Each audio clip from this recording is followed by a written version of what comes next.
So இந்த மாதிரி நீயும் உன் ஹஸ்பண்டை தாராளமாக எல்லாருக்கும் இன்ட்ரோடியூஸ் பண்ணி வைக்கலாமே. நாங்களும் அவரை பற்றி தெரிஞ்சுக்கோம்ல. அது மட்டும் இல்லாமல் நீ சொல்கிறது உண்மையா இல்லை பொய்யான்னு எங்களுக்கும் தெரிஞ்சிச்சுன்னா நீயும் சந்தோஷமான வாழ்க்கை வாழ்ந்துட்டு தான் இருக்குன்னு நாங்கள் ஒரு மனசோட நிம்மதியாக இருப்போம்ல. ஸோ ஈவினிங் டின்னர் பார்ட்டிக்கு உன்னோட ஹஸ்பண்டை வர சொல்றியா என்று மேக்னா அவளை சீண்டும் விதமாக கேட்க, உடனே அங்கிருந்த அனைவருக்கும் அந்த ஆவல் தொற்றிக்கொண்டு, மேக்னா சொல்றதும் சரின்னு தான் படுது. நாங்களும் உன் ஹஸ்பண்டை மீட் பண்ண மாதிரி இருக்கோம். நீ சொன்னது மாதிரி நீயும் ஹாப்பியா சந்தோஷமா இருக்கியா இல்லையான்னு எங்களுக்கும் தெரிஞ்சுக்கிட்ட மாதிரி இருக்கும். உன் ஹஸ்பண்டை வர சொல்லு சுரபி என்று அனைவரும் சுரபியை வற்புறுத்த ஆரம்பித்தனர். ஆனால் சுரபியின் மனதிற்குள் விக்ரமை இங்கு அழைக்கலாமா வேண்டாமா என்று ஒரு குழப்பம் தோன்றியது. நாம விக்ரம் இங்கே கூப்பிட்டு ஏதாவது பிரச்சனை வந்தா அவன் சமாளிப்பான் தான். பட் ஒருவேளை சுச்சுவேஷன் நமக்கு சாதகமா இல்லாம போய் எல்லார் முன்னாடியும் அசிங்கப்படுத்துற மாதிரி போயிடுச்சுன்னா என்று யோசித்தவள் அவனை அழைக்க வேண்டாம், அது பிரச்சனையில்தான் போய் முடியும் என்று முடிவு செய்து அவர்கள் அனைவரிடமும், actually guys I am so sorry, இன்னைக்கு என்னோட ஹஸ்பண்ட் பிஸியா ஏதோ ஒரு ஒர்க்ல இருக்கிறாரு. ஸோ இன்னைக்கு நிச்சயமா அவர்னால இந்த டின்னர் பார்ட்டிக்கு வர முடியாதுன்னு தான் நினைக்கிறேன். நம்ம வேணும்னா இன்னொரு நாள் இதே மாதிரி டின்னர் பார்ட்டி அரேஞ்ச் பண்ணிக்கலாம். அன்னைக்கு நான் என்னோட ஹஸ்பண்டை நிச்சயமா உங்க முன்னாடி அழைச்சிட்டு வரேன் என்று சொல்லி அப்பொழுதைக்கு அந்த சூழ்நிலையை சமாளிக்க முயற்சி செய்தாள். ஆனால் அதை தெள்ளந்தெளிவாக புரிந்து கொண்ட மேக்னாவோ அவளை விடுவதாக இல்லை. பாருடா, உன் ஹஸ்பண்ட் அந்த அளவுக்கு பெரிய ஆளா? பரவாயில்லையே சுரபி, அவர் தான் உன்னை ரொம்ப நல்லா பாத்துக்கிறாருன்னு தானே சொன்ன. அப்படிப்பட்டவர் உனக்காக இந்த ஒரு விஷயத்த கூட பண்ண மாட்டாரா என்ன? நீ இவ்வளவு ஜாலியா உன் ஃப்ரெண்ட்ஸோட பார்ட்டி அட்டன் பண்ணிக்கிட்டு இருக்கிறப்போ உன் சந்தோஷத்துல அவர் பங்கெடுத்துக்க மாட்டாரா? நீ ஒரு வார்த்தை சொன்னா அதை மறுத்து பேசக்கூடிய ஆளா அவரு? நீ சொல்றதெல்லாம் வச்சு பாக்குறப்போ உன்னோட ஹஸ்பண்ட் உன் பேச்சுக்கு மறு பேச்சே பேச மாட்டார்னு தானே தோணுது. பட் நீ என்னடானா அவரை கூப்பிடுறதுக்கே இந்த அளவுக்கு தயங்கிட்டு இருக்க. அவரை கூப்பிடுறதுக்கு உனக்கு சங்கடமா இருந்தா சொல்லு, நாங்க வேணும்னா எங்க சார்பா விக்ரம டின்னருக்கு இன்வைட் பண்றோம் என்று விடாப்பிடியாக விக்ரமை பார்ட்டிக்கு வர வைத்து அவர்கள் இருவரையும் அசிங்கப்படுத்துவதிலேயே குறியாக இருந்தாள் மேக்னா. ஆமா சுரபி, மேக்னா சொல்றது தான் எனக்கும் சரின்னு படுது. நாமளே எப்போவாச்சு தான் இந்த மாதிரி மீட் பண்ண முடியும். அதுக்கடுத்து நம்ம எல்லாருமே நம்மளோட கரியரில் பிஸி ஆகிடுவோம். ஸோ இதுக்கு மேலே நாம் நினச்சாலும் நெக்ஸ்ட் டைம் மீட் பண்ணுறதுக்கு டைம் இருக்குமான்னு கூட தெரியல. ஸோ உன் ஹஸ்பண்டை இன்னைக்கு ஒரு நாள் மட்டும் அவரோட ஒர்க்கை எங்களுக்காக கொஞ்சம் போஸ்ட்பான் பண்ணி வைக்க சொல்லிட்டு நம்ம கூட பார்ட்டியில் வந்து ஜாயின் பண்ணிக்க சொல்லு என்று நண்பர் கூட்டம் அனைவரும் ஒருவர் மாற்றி ஒருவர் பேச ஆரம்பித்தனர். என்ன இவங்க, நான் என்ன சொன்னாலும் விக்ரம் இங்கே வர வைக்கிறதுலேயே குறியா இருக்காங்க. இப்போ நம்ம என்ன பண்ணுறது என்று அவள் யோசித்தாள். என்ன சுரபி, நாங்கள் எல்லாரும் இவ்வளோ ஆசையாக சொல்லிக்கிட்டு இருக்கோம், ஆனால் நீ அதை எதையுமே கண்டுக்காம எதையோ யோசிச்சுட்டு இருக்க. நாங்கள் எல்லாருமே உன் ஹஸ்பண்டை பார்க்கணுங்கிற ஆசையில் தானே கேட்டுட்டு இருக்கோம். அது மட்டும் இல்லாமல் நீயும் பாம்பேயில் பிஸ்னஸ் ஸ்டார்ட் பண்ண போகிறோன்னு சொல்கிற. நம்ம மேக்னாவுக்கு ஆல்ரெடி பாம்பேயில் ரொம்ப பெரிய பாப்புலாரிட்டி இருக்குது. அவளோட ஃபேமிலியும் எந்த மாதிரி பாப்புலரான ஃபேமிலின்னு உங்ககிட்ட சொல்லிட்டோம். ஸோ நீ விக்ரம் இங்கே வர வச்சு மேக்னாவுக்கும் விக்ரமுக்கும் ஃப்ரெண்ட்ஷிப் வர வச்சுட்டனா அவன் மூலமாக நிச்சயமாக நீ பாம்பேயில் ஸ்டார்ட் பண்ண போகிற பிஸ்னஸ்க்கு நிறையவே ஹெல்ப் கிடைக்கும் இல்லையா? அதை கொஞ்சம் யோசிச்சு பாரு. ஸோ தயக்கமே இல்லாமல் டின்னர் பார்ட்டிக்கு வந்து உன் ஹஸ்பண்டை அட்டன் பண்ண சொல்லு என்று ஒருவன் அவளிடம் சொன்னான். ஆமாம் சுரபி, இவன் சொல்கிறதும் சரின்னு தான் எனக்கு தோணுது. மேக்னாவோட ஹெல்ப் மட்டும் உனக்கு கிடைச்சாலே போதும். நிச்சயமா உன்னால பாம்பேல நீ நினைச்ச மாதிரி உன்னோட ஆசைப்படியே ஜுவல்ஸ் கம்பெனி ஸ்டார்ட் பண்ண முடியும். மேக்னாவோட சப்போர்ட் மட்டுமே உனக்கு இருந்துச்சுன்னா போதும், வேற யாரோட சப்போர்ட்டும் உனக்கு தேவைப்படாது இந்த பாம்பேல என்று இன்னொருத்தியும் சொன்னாள். அவர்கள் சொன்ன அனைத்தையும் யோசித்து பார்த்து சுரபிக்கு அவர்கள் சொல்வது ஒரு விதத்தில் சரி என்பதை போலதான் தோன்றியது. இவங்க சொல்றதை யோசிச்சு பார்க்குறப்ப விக்ரம் இந்த பார்ட்டிக்கு வர வைக்கிறது மூலமா விக்ரமுக்கும் இவளுக்கும் நடுவில் ஒரு நல்ல ஃப்ரெண்ட்ஷிப் பாண்டிங்கை உருவாச்சுன்னா அது மூலமாக கூட நமக்கு பிஸ்னஸ் சப்போர்ட் கிடைக்க நிறைய சான்ஸ் இருக்குது தானே. இருந்தாலும் இந்த மேக்னாவோட பார்வையே சரியில்லையே. நிச்சயமாக அவ விக்ரமை இங்கே ஒரு நல்ல எண்ணத்தில் வர சொல்லலைன்னு எனக்கு தோணுது. இவன் மனசு முழுக்க என்னை அசிங்கப்படுத்தணுங்கிற தாட் தான் இருக்குது.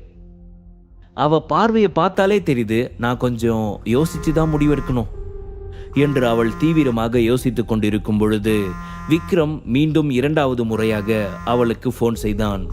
எதுக்காக விக்ரம் நமக்கு கால் பண்ணிக்கிட்டே இருக்கான்? இப்போ இவங்க எல்லாரும் வேற விக்ரம டின்னர் பார்ட்டிக்கு வர சொல்லிக்கிட்டு இருக்காங்க. இந்த டைம்ல நான் கால் பண்ணா நிச்சயமா சத்தம் போட்டு கூட அவனை வர சொல்லிடுவாங்க. அவனும் இவங்க கத்துறதை கேட்டுட்டு எனக்கு என்னாச்சோ ஏதாச்சோன்னு பதறி அடிச்சுட்டு ஓடி வந்துடுவான். அதுக்கப்புறம் இந்த மேக்னா ஆசைப்பட்ட மாதிரி என்னையும் விக்ரமையும் எல்லாரும் முன்னாடியும் அசிங்கப்படுத்த தான் நினைப்பா என்று அவள் யோசித்துக் கொண்டிருக்கும் பொழுதே அவள் கையில் போன் ரிங் ஆனதை கவனித்த மேக்னா, அதில் தெரிந்த விக்ரம் என்ற பெயரை பார்த்தவள் விடுக்கென்று சுரபியின் கையில் இருந்த போனை பிடுங்கினாள். என்ன சுரபி, உன் ஹஸ்பண்ட் தான் கால் பண்ணிக்கிட்டு இருக்கிறார் போல, ஆனா அது கூட நீ அட்டன் பண்ணாம ஏதோ யோசிச்சுட்டு இருக்க. சீக்கிரமா கால் கட் ஆகிறதுக்குள்ள அட்டன் பண்ணி உன் ஹஸ்பண்டை நைட் டின்னர் பார்ட்டிக்கு வர சொல்லு என்று அவள் சொல்ல, ஆனால் சுரபியோ தயங்கினாள். அட என்ன சுரபி, நீ இப்படி கல்யாணம் ஆன புது பொண்ணு மாதிரி வெக்கப்பட்டுக்கிட்டு இருக்கிற? ஓ, எங்க எல்லாருக்கும் முன்னாடியும் பேசுறதுக்கு உனக்கு கூச்சமா இருக்கா? சரி, நானே பேசுறேன் என்று சிரித்துக்கொண்டே சொன்னவள் போனை அட்டன் செய்தாள். அவள் ஹலோ என்று சொல்லும் முன்பே எதிர்முனையில் இருந்து விக்ரமின் குரல் ஒலித்தது. ஹலோ சுரபி, நீ இன்னைக்கு ஃப்ரீயா இருக்கியா? சப்போஸ் ஃப்ரீயா இருந்தா என் கூட ஒரு 1 hour வெளியே வர முடியுமா? பாம்பேல இருக்கிற ஸ்டார் சிட்டில நான் உனக்காக ஜுவல்ஸ் கம்பெனி ஸ்டார்ட் பண்றதுக்காக சூப்பரான ஒரு பிளேஸ் பார்த்து வச்சிருக்கேன். கிட்டத்தட்ட அந்த இடத்துலயே 10 பில்டிங்ஸ் ரெடியா இருக்கு. உனக்கு எது பிடிச்சிருக்குன்னு நீ சொன்னா நம்ம ஃபைனலா அதையே ஃபிக்ஸ் பண்ணிக்கலாம் என்று விக்ரம் சொன்னான். அவனது குரலில் இருந்த வசீகரம் மேக்னாவை திடீரென ஈர்த்தது. அவளையும் அறியாமல் அவள் அவனது குரலில் மயங்கினாள். ஹலோ சுரபி, நான் பேசுறது கேக்குதா? என்ன எந்த ஒரு பதிலும் சொல்லாம இருக்க? ஹலோ சுரபி, சுரபி என்று 3-4 முறை விக்ரம் அவளது பெயரை உச்சரித்தான். அந்த உச்சரிப்பில் சுயநினைவிற்கு வந்த மேக்னா, ஹாய் ஹாய் விக்ரம், உன் வாய்ஸ் ரொம்ப ஸ்வீட்டா இருக்கு என்று அவள் சொல்ல, ஹலோ யார் நீ? சுரபியோட போன் உன் கைக்கு எப்படி வந்துச்சு? எங்க சுரபி என்று கோபமாக கேட்டான் விக்ரம். பாருடா, ஒய்ஃபோட போனை வேற யாரோ எடுக்கவும் இந்த அளவுக்கு பயப்படுறீங்க. உங்க ஒய்ஃபுக்கெல்லாம் ஒன்றும் ஆகல, அவ சேஃபா தான் இருக்கா. இஃப் யூ டோன்ட் மைண்ட், நீங்க இன்னைக்கு நைட் எங்களோட டின்னர் பார்ட்டிக்கு ஜாயின் பண்ணிக்க முடியுமா என்று அவள் கேட்க, நீங்க யாருன்னு நான் கேட்டேன், சுரபி எங்க என்று அவன் மீண்டும் தீவிரமான குரலில் கேட்டான். இவன் எதுக்கு இந்த அளவுக்கு கோபமா பேசுறான் என்று அவள் மனதிற்குள் யோசிக்க, அப்பொழுதுதான் அவளுக்கு ஒரு விஷயமே ஞாபகத்திற்கு வந்தது. ஆமா, இப்ப கொஞ்ச நேரத்துக்கு முன்னாடி இந்த விக்ரம் என்ன சொன்னான்? இந்த சுரபிக்காக பாம்பேல ஜுவல்ஸ் கம்பெனி ஸ்டார்ட் பண்றதுக்கு ஸ்டார் சிட்டில இடம் பார்த்திருக்கானா? அது எவ்வளவு ரிச்சான ஏரியா, ரொம்ப ரொம்ப பெரிய விஐபிஸ் மட்டும்தான் அங்க இந்த மாதிரி பில்டிங்ஸ் எல்லாம் வாங்க முடியும். எனக்கு தெரிஞ்ச வரைக்கும் இவன் சோத்துக்கே கஷ்டப்பட்டு சுரபியோட கையை எதிர்பார்த்துக்கிட்டு அவங்களோட வீட்டோட மாப்பிள்ளையா இருந்துட்டு இருக்கான்னு தானே கேள்விப்பட்டேன். அதனால தானே இவ்வளவு தைரியமா அவனை இங்க வர வச்சு சுரபியை அசிங்கப்படுத்தலாம்னு முடிவு பண்ணியிருந்தேன். ஆனா இவன் என்னடானா சர்வசாதாரணமா ஸ்டார் சிட்டி பில்டிங் வாங்க போறோன்னு சொல்றான். ஒருவேளை நாம இவனை பத்தி தப்பா தெரிஞ்சுக்கிட்டோமா? இல்ல, நிச்சயமா நம்ம தப்பா புரிஞ்சிருக்க மாட்டோம். கண்டிப்பா இவன் ஏதோ ஃப்ராடு தான் பண்றான். இப்படி ஆசை வார்த்தை ஏதாவது பேசி அவன் சுரபியை மயக்க கூட ட்ரை பண்ணலாம் என்று நினைத்தவள் சுரபியின் பேச்சை அலட்சியப்படுத்திவிட்டு, என்ன சொன்னீங்க மிஸ்டர் விக்ரம்? ஸ்டார் சிட்டில இடம் வாங்க போறீங்களா? அந்த இடம் வாங்குற அளவுக்கெல்லாம் உங்ககிட்ட காசு இருக்குதா என்ன என்று அவள் நக்கலாக கேட்க, அவளது இந்த பேச்சு விக்ரமை மேலும் கோபப்படுத்தியது. தான் கேட்ட கேள்விக்கு எந்த பதிலும் சொல்லாமல் சுரபியிடம் போனை கொடுக்காமல், சுரபி எங்கே இருக்கிறாள் என்பதையும் தெரியப்படுத்தாமல் தன்னை இத்தனை இழிவாக அவள் கேட்பது விக்ரமின் கோபத்தை அதிகமாக்கியது. நான் உன்கிட்ட ஃபைனலா வான் பண்றேன், ஒழுங்கு மரியாதையா உன்னோட போனை நீ சுரபி கிட்ட கொடு. அவ எங்க இருக்கா? நான் ஒன்று பேசினா நீ ஒன்று பேசிக்கிட்டு இருக்க. நீ போனை கொடுக்க போறியா இல்ல என்று அவன் மிரட்டலாக கேட்க, இதையெல்லாம் ஸ்பீக்கர் மூலமாக கேட்டுக்கொண்டிருந்த அங்கிருந்த அனைவருக்குமே விக்ரம் மீது ஒருவித கோபம் தோன்றியது. இவனுக்கு எவ்வளவு தைரியம் இருந்துச்சுன்னா மேக்னா கிட்டேயே இந்த அளவுக்கு கோபமா பேசுவான். இவனுக்கு இவ யாருன்னு தெரியாம தான் இவன் இப்படி பேசிக்கிட்டு இருக்கான். தெரிஞ்சிச்சு நிச்சயமா இப்படி பேச மாட்டான் என்று அனைவரும் தங்களுக்குள் முணுமுணுக்க, சுரபி விஷயம் சீரியஸாக போவதை உணர்ந்துவிட்டு அவளே சத்தமாக பேச ஆரம்பித்தாள். விக்ரம், எதுவும் தப்பா நினைச்சுக்காதீங்க, நான் இங்கதான் இருக்கேன். இவ என்னோட காலேஜ் மேட் தான். அவ ஜஸ்ட் உங்ககிட்ட ஃபன் பண்றதுக்காக இந்த மாதிரி பேசிக்கிட்டு இருக்கா. நீங்க எதுவும் சீரியஸா எடுத்துக்க வேண்டாம் என்று சுரபி அவனை அப்பொழுது சமாதானப்படுத்தினாள். சுரபியின் குரலை கேட்ட பின்புதான் அவன் ஓரளவிற்கு நார்மலானான்.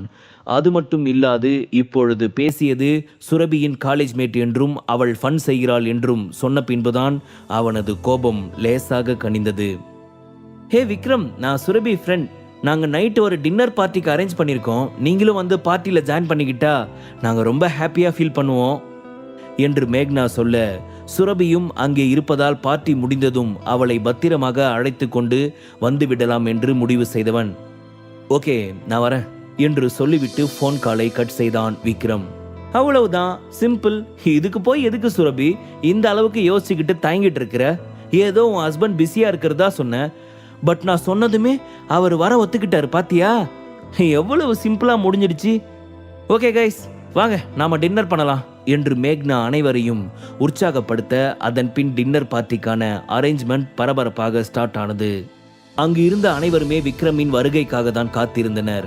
அவனை பெருமையாக நினைத்தெல்லாம் அவர்கள் காத்திருக்கவில்லை.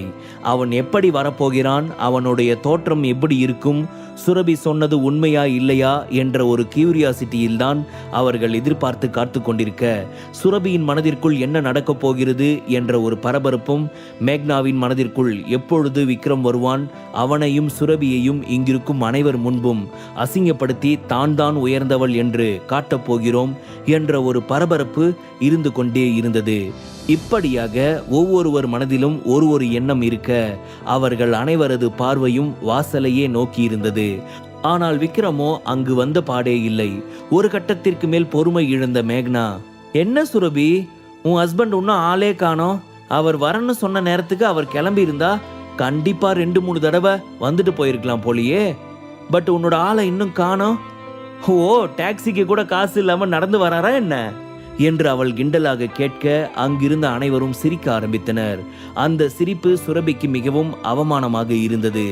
அப்பொழுது அங்கே பிளாக் கலர் பென்லி கார் ஒன்று வந்து வேகமாக அந்த இடத்தில் நின்றது. அந்த கார் பார்ப்பதற்கு மிகவும் ஸ்டைலிஷாக இருந்தது. அது மட்டும் இல்லாது அந்த காரை பார்த்தவர்களின் கண்களில் அத்தனை ஒரு மினுமினுப்பு ஒன்று தோன்றியது. காரணம், அந்த காரின் தோற்றம் அப்படி. அந்த நிறுவனம் அந்த காரை மொத்தம் 3 மட்டும்தான் மேனுஃபேக்சரிங் செய்திருந்தது. அந்த கார் தான் இப்பொழுது வாசல் முன் வந்து நின்று கொண்டிருந்தது. அதை பார்த்து அங்கு இருப்பவர்களுக்கு ஆச்சரியம் வராதா என்ன? அவர்கள் ஆச்சரியத்தை இன்னும் அதிகமாக்கும் விதமாக அந்த காரில் இருந்து இறங்கினான் விக்ரம்.